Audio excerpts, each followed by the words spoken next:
Chapter 4. Christmas Gifts. Christmas always seemed empty because the greatest gift Mother ever gave me couldn't fit under the tree. Frank didn't understand why Mother Carrie needed government assistance to keep food in his little tummy. He would always try to pinpoint the difference between his family and everyone else living in their neighborhood. Children are free in their minds until they become convicted by the responsibilities of growing up.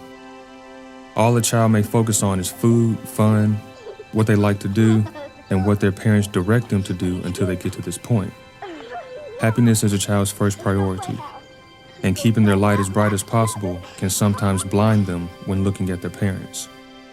Children have so many expectations when they look at their parents. They can predict their every move based on what they've seen on a daily basis. Children are like baby birds. When mother leaves the nest, it's embedded in the child's mind that she's automatically going to come back and have food for them when she returns. It's equivalent to going to work in order to provide. Children focus on receiving, but never question the hardships a parent may endure to keep a roof over their head. No good parent wants their child to see the struggles they deal with behind closed doors because they don't want to contaminate their child's young mind. When something in a parent's heart becomes troubled, they tend to keep it concealed so their child doesn't witness a glimpse of uncertainty. However, if a child starts to question their surroundings and challenge their circumstances, don't be afraid to reveal the truth unto them. The simple fact that they understand something is wrong at a young age is concrete proof that they are the chosen ones in their family who will one day erase the poverty their family was drawing for generations. Frank accepted this role at a young age. He questioned the circumstances and tried to bridge the gap in his mind between what made his family so different from everyone else. When the holiday season rolled around, he saw the differences in his family through the decorations designed to keep him into the Christmas spirit. Frank noticed that his home was one of the few houses in the neighborhood that didn't embody the Christmas spirit physically. Christmas wasn't the way Mother Carrie necessarily wanted it, but she did her best with what she could provide. She couldn't buy the toys she wanted Frank to have, but she explained to him that one day he would grow up and have more than Mama could ever give him.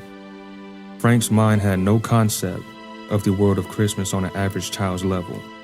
He was never able to walk into the world's promises, and this helped clear the path to his purpose. The decorations never became a distraction. You create a false narrative in your household when you spend everything you have, and your children know you don't have it to spare.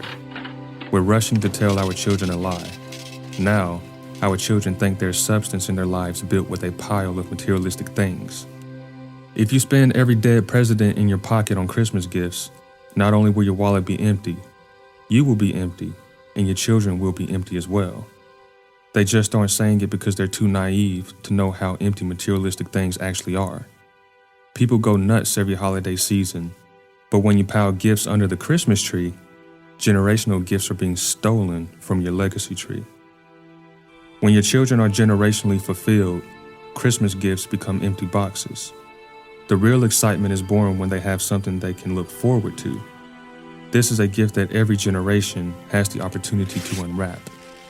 Now your empty feeling doesn't exist. The honest truth about unwrapping a Christmas gift is when you tear the wrapping paper, you become overwhelmed with a wave of emptiness.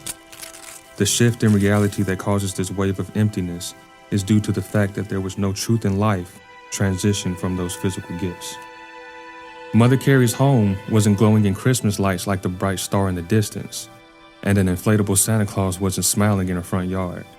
However, Frank did see a small Christmas tree once he entered his home.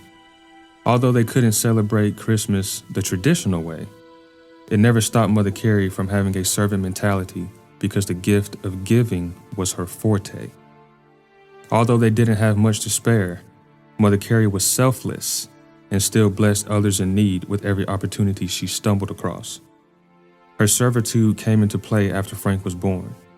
She wanted to do her best in her ability to keep him safe and didn't want anything she did to fall back on him when it originally wasn't his problem. Although Santa Claus never visited their home, their house already had an angel who understood and loved the wonderful gift of giving. From a child's perspective, It frustrated Frank to see his mother freely give away the little they did obtain. Little did he know that his frustration was a blessing in disguise. Mother Carey's servitude was the biggest Christmas gift he could have possibly been given. He accepted it at an early age, but didn't unwrap it until later in life.